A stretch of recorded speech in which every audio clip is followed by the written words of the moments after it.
এটা তো খুব ভালো কথা, কিন্তু বন্দে মাতরম যখন বাজাবেন তার আগে যেন বলে দেওয়া হয় যেটা বঙ্কিমচন্দ্র চট্টোপাধ্যায়ের লেখা, এটা বঙ্কিম দাসের লেখা নয়। বন্দে মাতরম যখন বাজাবেন তখন যেন এটা বলে দেওয়া হয় যে এটা আসলে বন্দে মাতরম, বন্দে ভারত নয়। কারণ পার্লামেন্টে দাঁড়িয়ে তো বিজেপি সাংসদরা বন্দে মাতরমটা উচ্চারণটুকু করতে পারেন না, বন্দে ভারত বলে ফেলেন।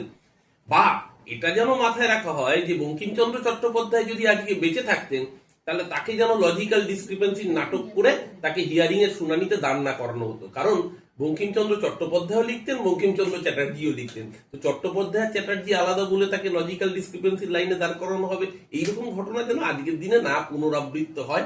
প্রথম কথা, একজন বাঙালি হিসেবে এটাই কাম্য। দ্বিতীয় কথা, কারা আমাদের দেশপ্রেমের পাঠ শেখাচ্ছে? কারা? বন্দে মাতরম ছিল স্বাধীনতা সংগ্রামীদের বীজ মন্ত্র, মন্ত্র মোদের সঞ্জীবন বন্দে মাতরম।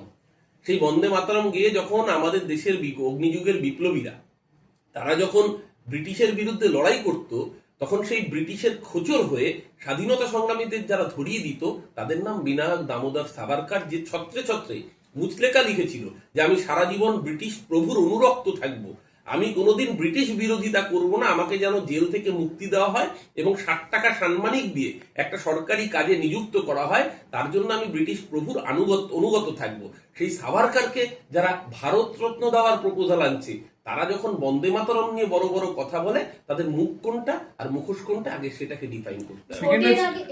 বছরই বাঙালি আবেগ উস্কানোর চেষ্টা করা হয়। গতবার 21-এর ভোটের আগে আমরা দেখেছিলাম জব্বা আলখাল্লা পরে বড় দাড়ি লাগিয়ে চুলায় চুলায় বাজবে জয়ের বেরি, পায়ের বেগেই এমন কিছু ফেটে গিয়েছিল আমরা জানি।